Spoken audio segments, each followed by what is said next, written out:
मैंने ये फैसला किया और फिर कह रहा हूं, हमने ये कहा कि हम कांग्रेस और बीजेपी को छोड़कर किसी से भी अलायंस करने के लिए तैयार हैं।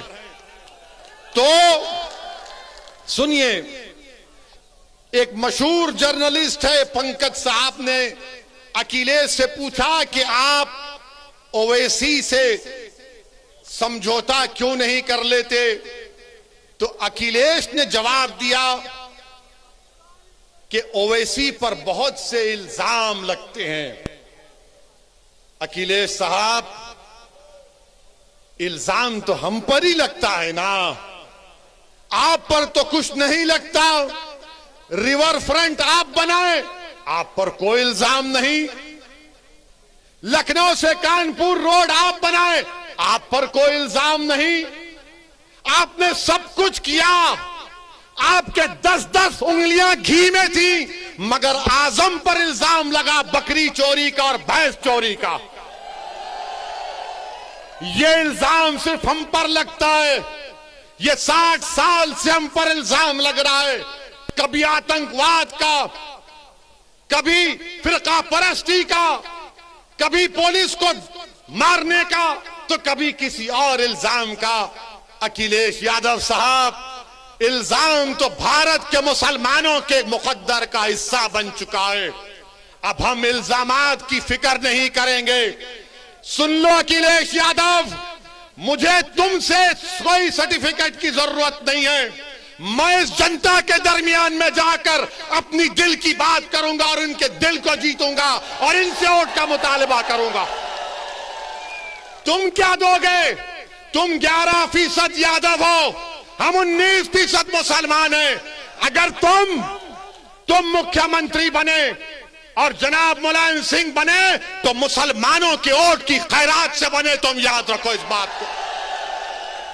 हम पर इल्जाम, अरे हमारे पे कुछ इल्जाम लगा, हमारी तारीख गवाह है, हमारी नबी की सीरत की किताबें पुकार कर कह रही हैं कि जिस पर इल्जाम लगता है अल्लाह उसको कामयाब करता और करेगा इंशाअल्लाह ताला।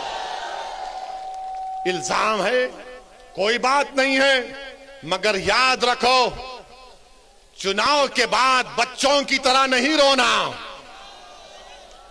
चुनाव के बाद बच्चों की तरह सिसक कर नहीं रोना। हम तो रोते हैं अपने रब के सामने हाथ उठाकर। हम इन जालिमों के सामने अपनी बेबसी का इजहार नहीं करते, हम रब्बे कायनात के सामने अपनी बेबसी का इजहार करते हैं, क्योंकि वो गफूर रहीम है, वो सत्तार है, वो गफ्फार है, वो लतीफ है, और अल्लाह हमको कामयाब और कामरान करेगा। मेरे बस में इतना है, शौकत के बस में इतना है, महताब और हमारे अंबेडकर साहब की ताकत में बस इतना है कि हम आपके पास जाकर अपनी बात को पूरी इखलास के साथ रख रहे हैं। दिलों में मोहब्बत डालने वाले का काम तो अल्लाह का है, दिलों को मोड़ने का काम तो अल्लाह का है। मैं तो बार बार कह रहा हूं कि अपने दिल पर हाथ रखकर मैंने आज आधे घंटे 40 मिनट में जो कुछ कहा, सोचो आप। अपने घर को जाओ, रात के अंधेरे में अगर तुम उठते हो तो सोचो इस बात को, कब तक हम सिस्कियां लेकर, कब तक हम इस गैर यकीनी कैफियत में अपनी जिंदगी को गुजारेंगे। भारत की जमहूरियत, अंबेडकर का बना हुआ संविधान हमको इस बात की इजाजत देता है कि हम सियासत में अपने नेता को अपनी हिस्सेदारी की बात करें, हिस्सेदारी के हिस्सा लें और अपनी क़यादत को, सियासी लीडरशिप को बनाएं।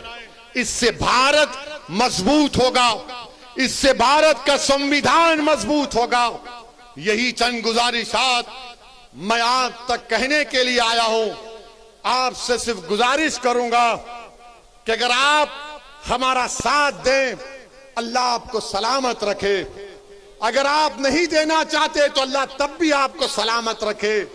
मगर मेरी इस बात को याद रखो, मेरी इस बात को याद रखो कि कहीं 60 साल के बाद कोई एक और दीवाना आकर मेरी जबान में इन आने वाले बच्चों से ना कह दे जो कल बूढ़े हो जाएंगे कि तुमको तुम्हारा हिस्सा नहीं मिला।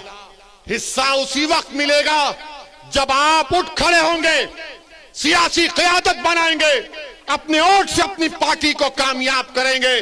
जिस तरह ठाकुरों ने योगी को मान लिया, जिस तरह पिछड़ा वर्ग ने मोदी को अपना लिया, जिस तरह दलितों ने आज बहन जी और चंद्रशेखर आजाद को अपना नेता मानते हैं।